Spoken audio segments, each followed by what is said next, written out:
আলবদর রাজাকারের বাচ্চারা এখনো কিন্তু ফজলুর রহমানদের মতো মুক্তিযোদ্ধারা জীবিত আছে। এদেশে মুক্তিযুদ্ধ হয়েছে। জামাত জোট যদি মেজরিটি পায় তাহলে আমি বিষ খাবো।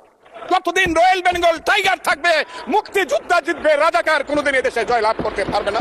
আমি যে কথাটা বলতে চেয়েছিলাম, বিরোধী দলের নেতা বলেছেন উনি মুক্তিযোদ্ধা পরিবারের লোক এবং উনি শহীদ পরিবারের লোক এবং উনি জামাত ইসলাম করেন। এটা ডাবল অপরাধ। মুক্তিযোদ্ধা পরিবারের লোক কেউ জামাত করতে পারে না। আর